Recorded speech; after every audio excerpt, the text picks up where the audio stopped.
Vous êtes en train de visualiser votre revue de presse sur Dakar Actu avec Chancel Florence, journaliste et rédactrice. Sous peu, l'on vous partage les événements les plus importants de la semaine. À tout de suite.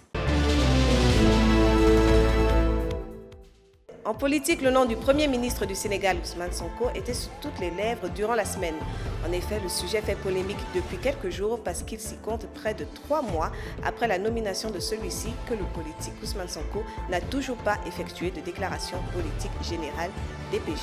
Les députés de Yewwi Askan Wi, Libérer le peuple en langue wolof, ont indiqué que Sonko ne pouvait techniquement pas faire de DPG parce que le règlement intérieur de l'Assemblée nationale n'en fait pas mention. Selon Ayib Daffé, nouveau président du groupement parlementaire YOL, les dispositions des articles 96, 98 et 99 et des chapitres 22, 23 et 24 doivent au préalable être rétablies après la suppression du poste de Premier ministre par l'ancien chef d'État à la suite de sa réélection en 2019, une mesure sur laquelle Macky Sall reviendra d'ailleurs en 2021. Il précise qu'Ousmane Sonko n'est pas tenu par les contraintes du délai puisque les dispositions actuelles n'évoquent pas de DPG, encore moins la motion de censure et la motion de confiance. Toujours en politique, un nouveau changement vient de s'opérer. Le successeur d'Ousmane Sonko, désormais actuel Premier ministre du Sénégal, est finalement connu. L'élection qui était à l'origine prévue pour la date du 27 juin en grande pompe a finalement changé de tournure. En effet, Djibril Sonko, membre fondateur du PASTEF, a été désigné comme nouveau maire de Ziguinchor par le démissionnaire de ce poste électif. Inspecteur du Trésor et de son État et deuxième adjoint au maire, Djibril Sonko est porté de manière consensuelle à la tête de la municipalité de Ziguinchor pour le reste du mandat d'Ousmane Sonko. Le parlementaire Cheikh Abdou Bara Dolly Mbacké a introduit le 24 juin à l'Assemblée nationale une proposition de loi criminalisant l'homosexualité. Dans le dépôt de projet de loi, le député vise l'alinéa 3 de l'article 319 de la loi numéro 65-60 du 21 juin 1965 portant code pénal modifié criminalisant les actes contre nature suivants, notamment l'homosexualité, le lesbianisme, la bisexualité, la transsexualité, la nécrophilie et la zoophilie. Pour le député, la présente proposition de loi vient ainsi combler toutes les insuffisances notées dans la loi précitée.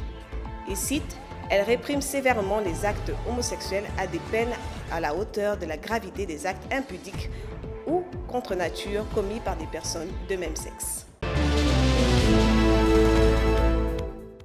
Dans la rubrique santé, laisse-t-on entendre que la terrible Covid-19 se retrouve de nouveau à la porte du Sénégal. Suite à des prélèvements effectués sur des pèlerins à l'AIBD qui font état de 78 cas positifs sur 124 tests de diagnostic rapide réalisés, un retour probable de la Covid-19 se profile au Sénégal.